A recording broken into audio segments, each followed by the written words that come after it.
So, I don't have a lot of good father figures in my life. That's my only explanation. But, guess who got a motherfucking set list, bitch? Me! I'm so happy. Okay, I'll get into the story in just a minute, but like, look, it's a little face. Hold on. It's Steph's signature, and then it's a little face, I think. He drew like a little face right there. That's so cute. That's so cute. I was at the Deftones concert in Orlando, Florida on March 20th, 2025. The same one that Moist Critical was at when he almost shit himself. I'm 99% sure that I saw him, but do you know how many people look exactly like Moist Critical at a Deftones concert? It's not exactly Where's Waldo. Anyway, I bought meet and greet tickets. Yay. And this is not my first time meeting the band. You know, surprisingly, it's not. That's what they want. Yeah. We'll come back. You know, it's only not. Hell yeah! That's right, motherfucker, yeah! Here's the deal. Here's the rundown of what happened. I tried to record a quality YouTube video for you all, documenting my experience.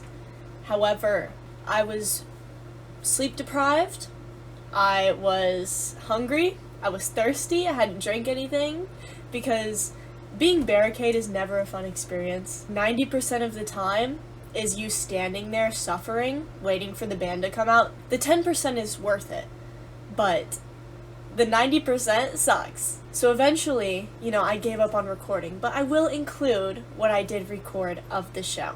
So I got there, and I went by myself because nobody else was paying that much money to go see Deftones because I'm a crazy bitch. And we all lined up to go inside, and the guard at the door told me I couldn't bring my mini camera. And I was like, is there anywhere I can put it? Because we were already entering the building. People were already walking inside. And he was like, no, we don't have our box yet. We don't have our lock box yet, or whatever. And so I was kind of freaking out. And I was like, do I have enough time to run it to my car? And he's like, where did you park? And I said, the Geico Center, which is right down the street. He said, sure. But he doesn't know me. He doesn't know my brain. Because I ran my ass back there, and I forgot where I parked. So I was running up and down, about 4 flights of stairs, scouring the fucking parking garage. Where the fuck did I park? Where did I park? I could not find my car. I was like, fuck, I don't want to throw this camera away. This $600 tiny fucking camera, I don't want to throw it away. So I was like, you know what? I have to hide it. There's no other choice at this point. I'm not going to be late for the Deftones meet and greet. I have to hide it. So I went to a random pole, and I hid it on the other side. And I was like, Lord, please, do not let this shit get stolen. But at that point, I just accepted my fate. I was like, it's either going in the trash and getting thrown away, or someone's going to steal it. And I'd rather someone else steal it and get some use out of it, maybe sell it for some drugs, I don't know, than it being thrown into a landfill.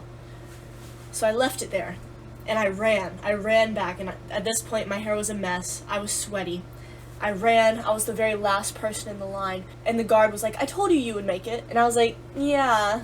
The lady sees my bracelets, and I had these tiny, little, cheap, studded bracelets from Shein.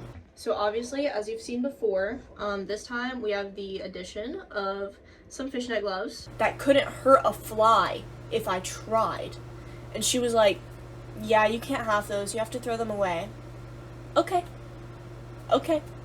So I took them off and I threw them in the garbage. I still had a few, I could keep a few of them on, but anything that was like remotely pointed, couldn't have, had to throw it away. So, we finally go in. I'm standing in line with all of these people. I make awkward small talk. The entire time, I can feel my nerves rising steadily because I had a whole script prepared, okay? I had a whole script for what I was gonna say to Deftones and Chino and everyone, and I was like, I have to say this because I'm never gonna see them again. I have to say the script. I cannot forget anything. And then we finally get in the room. They're giving us they gave us like 5 different talks because they don't want us doing anything weird. So I had to make a few decisions, right? Because for a while, I've been thinking, what can I do that will make me stand out? Because I love Deftones, you know, they're my favorite band, and I want to do something really special for them, just to show that I care. So I was like, maybe I should, like, buy them stickers? Maybe I should buy, like, little plastic ducks or something? I don't know, there were a lot of options. And I was like, you know what? I'm gonna make them bracelets. I'm gonna make them friendship bracelets. I'm gonna make these grown 50-year-old men friendship bracelets with me, like this. So that's what I did. These are the bracelets, and then I even made one for Fleshwater, because I do love Fleshwater. Like, when I found out they were going on tour with Deftones, I flipped my shit and maxed out my credit card. And this whole time, I was like, okay, if the vibe is off, I'm not gonna give them the bracelet. Because in the email, mind you, in the email, it said, no gifts. Absolutely no gifts under any circumstances. But I was like, it's a bracelet. And I'm special. I'm not. Please don't, like, start bringing them shit that you're not supposed to, because I did it. Like do not follow in my footsteps. But I was like, you know what? If security tackles me and escorts me out of the building, at least I tried. That's a risk I'm willing to take. So I shoved the bracelets in my pocket. And as they're giving us these talks, I'm like, okay, I have a decision to make. If the vibe is good when I get up there, I will hand them the bracelets. But if the vibe is not good, I will keep them in my pocket, and we will have casual small talk. Well, all of that went out the fucking window, right? Because as the line got closer, I started shaking like a fucking leaf. And the security guard came over to me. He's like, why are you nervous? They're just some guys. And I was like, just some guys. I know that. But they're the guys. They're the guys. And, you know, I told him, I was like, well, I've already met, you know, Steph and Abe before. I'm just naturally anxious. I'm always like that. And when I'm really nervous, I get this look on my face like a sad puppy. Like I need to be rescued. Like I'm sitting over there like a fucking crackhead. And I think you could pick up on that. And he's like, just take a few deep breaths. You'll be okay. And then it was my turn. The other security guard at the front, he was like, is it just you? And I went, yeah. And he was like, good luck. I walk in there. Oh. I walk in there. I immediately ask everyone for a hug. And of course I asked beforehand. I'm not going to hug them without their permission. I was like, can I hug you? Can I hug you? I went up to Chino. I was like, can I hug you? And I waited for a second before he said anything, because I'm a normal fan. Okay, I might be crazy, but I understand personal boundaries a little bit. So I hugged all of them.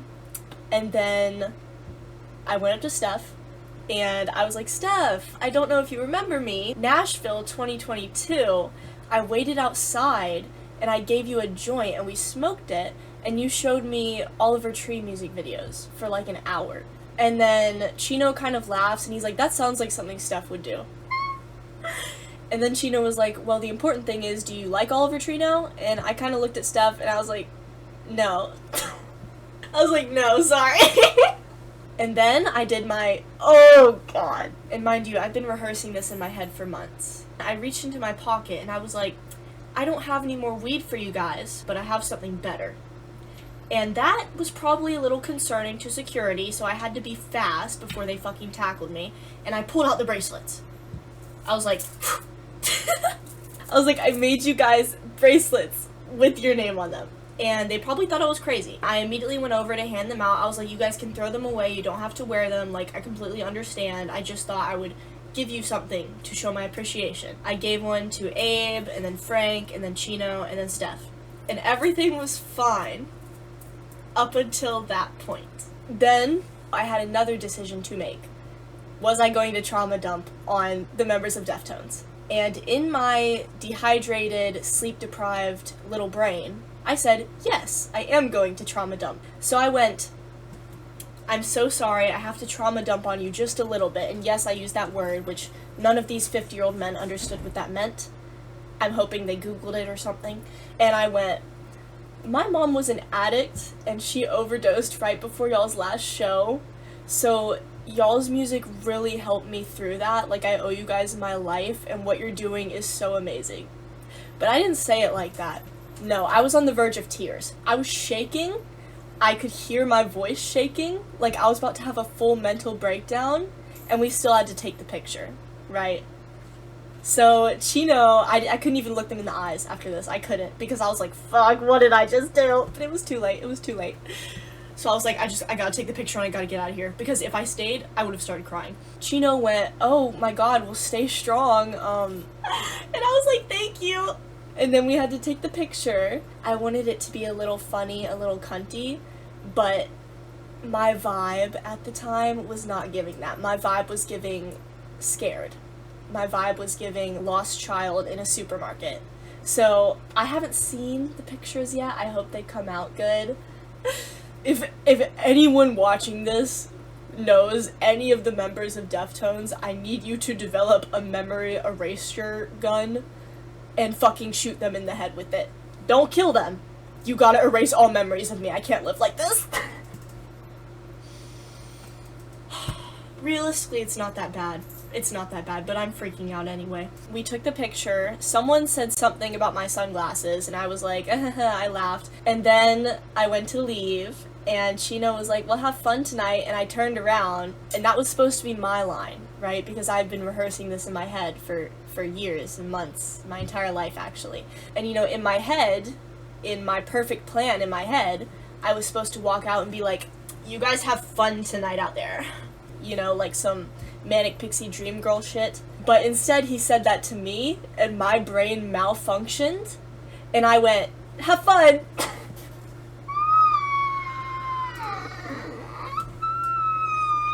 And then I ran the fuck out of there. Oh my god. Yeah, so I'm sure it could have been worse, and I'm sure they don't remember me, but in my head it was everything, and I fucked it all up. And a lot of my friends told me not to tell them about my mom, you know, like not to trauma dump on them, because that's like a lot emotionally, and I completely understand that, which is why I tried to keep it short and sweet. I'm so sorry, my cat has been fucking around in the background the entire time. But Deftones literally saved my life, and I'm not saying that just to say it, like, I literally would not be here if I didn't have their music. Losing my mom was one of the hardest things I've ever gone through, and if I had to do it again, I wouldn't survive. I had no one in my corner that time except for the people on my phone and my music. Speaking of my mommy, this is her necklace. She wore it when she died. It's actually, these are not her ashes. These are her friend's ashes. I also have his ashes in my closet, because when you're an addict, you have a lot of addict friends who die, and then their family doesn't like want their ashes because they've been estranged, so you kind of take the ashes, and then when you know an addict who died, they have a whole bunch of random people's ashes, and like you can't just throw them out. So then we get to the show, and Fleshwater was on first. They were fucking beautiful and amazing. I'll put a video in here.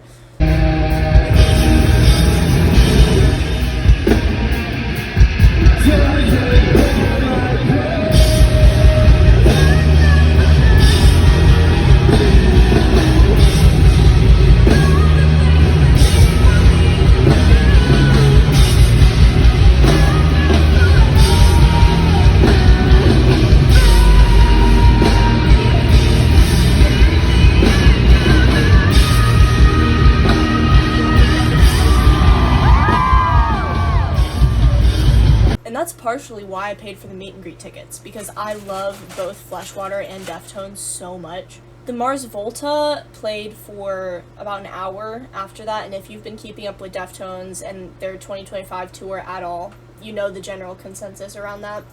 But I didn't hate it. Like, did I like the songs?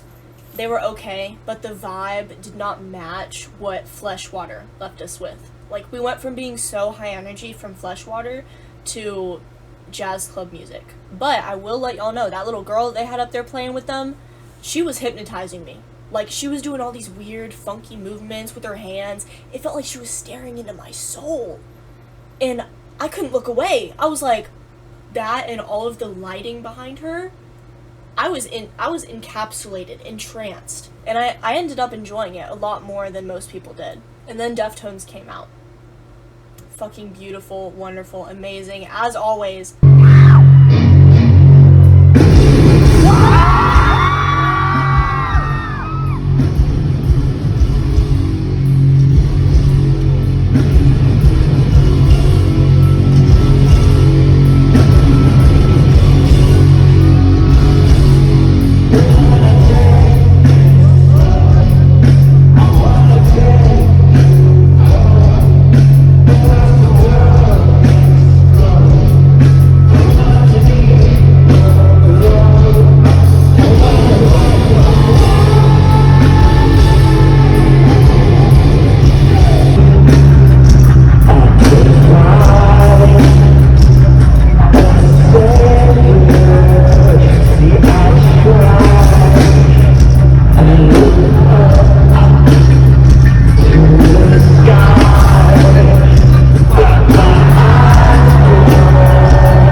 again, y'all want to know how I got this shit? I would tell you. So, at the end of the concert, you know, Abe comes around, he throws out his drumsticks. Then Stef comes out, he throws all of the picks everywhere. I think he was trying to throw one to me, but I had this big-ass man right beside me. And this girl behind me who was like, it's my birthday, it's my birthday. I was like, fuck, I'm not catching that shit. A few of them landed, like, in front of the barricade on the floor. So people were literally trying to climb over. And he tried one last time. And then the big guy literally reached in front of my face and grabbed it. He's like, I got it! And I was like, whoa, well, you can have it, buddy, you can have it. And I looked up at Stef as everyone was scouring for the extra picks on the ground. And I was like, it's okay. Like, I did one of these, because I was like, I don't even need a pick at this point. I got more than enough from the experience alone. But then, he came out with the set list. And I think they give out, like, 2 set lists per show. I'm not entirely sure. Like, one for the right side, one for the left side. I'm dyslexic. One for the left side, one for the right side. But to you guys, that probably looks normal. Okay, just fucking forget it. And I was like, fuck, I do really want a set list. So I started jumping up and down. I was like, me. He's looking at me. And then, of course, the crowd next to me is, like, all reaching up all over. And I'm short as fuck, okay? I'm 5'2". I don't stand a chance against these guys. He goes to security, and he's trying to tell the security to give it to me. And security is, like, pointing everywhere but me. They're like, over there, right next to her. And then Stef points at the bracelet I made him because he was still wearing it. I don't know if Abe wore his throughout the show or if Frank wore his. I know Chino didn't wear his, but that's completely understandable. But Stef was still wearing his, and that made me so fucking happy, you guys. Like, I was... like, that just... that made me so happy. So, he points at his bracelet, and then he points at me, and he says something to the guard. I think he was saying, like, the one with the bracelets on. I was also wearing these, which kind of looked like the bracelet that I made him. And so, the guard took the set list and gave it to me, and then all of a sudden everyone's patting me on the back. The giant guy next to me goes, that's for you. Everyone's congratulating me like I just got married. They're like, congrats, bud, that's so awesome. I was like, thanks. So I look back at Stef, I'm like, I love you. And then it was over. It was over. And I'm really glad that it happened. I wish I hadn't been so scared when I was talking to them, but I had to get it out, you know? And like I said, I have daddy issues, I have mommy issues, I have grandma issues. When I see a group of grown men who are married and have children, I know Chino has kids, I don't know about the rest of them, I turn into a baby duck. I can't control myself. I'm like searching for approval from everyone in the goddamn room, but this means the world to me. Like, even though they're not gonna remember me and I only saw them for a short period of time, just letting them know that they've helped me through so much. And, like, the small little things they did, like Stef wearing the bracelet during the concert, meant so much. Like, I am eternally grateful and I can die happy. I'm gonna frame this and put it on the wall. I'm also gonna show you guys the other merch that I got. So, when I was up there for the meet and greet, Stef gave me these, but I think he gives them to everyone. But they're cool little stickers. And then this came in the set list because they're folded up and taped. And then I got a pic that says Flat Earther. If you know Stef, you know. You know. And then this was one of the limited edition posters. It got a little crumpled in the pit, but I don't even care. I don't care. I'm still waiting on my official merch, like my signed poster and stuff, because if you order the VIP Plus package, like the meet and greet, they ship all that stuff to you so it doesn't get destroyed. I think it's a signed poster and a windbreaker. And I got this hat. So yeah, Deftones, they're amazing guys. I love them so much. They deserve everything they've gotten in terms of, like, all the money and shit. I don't even know how much money they make, but it's probably a lot, okay? If I ever see them again, I'm probably not gonna do another meet and greet just because I don't want to overdo it, you know? Like, I already fucking trauma dumped on them. There's not much else left to say. But I will get pit tickets so I can, like, be in the mosh pit.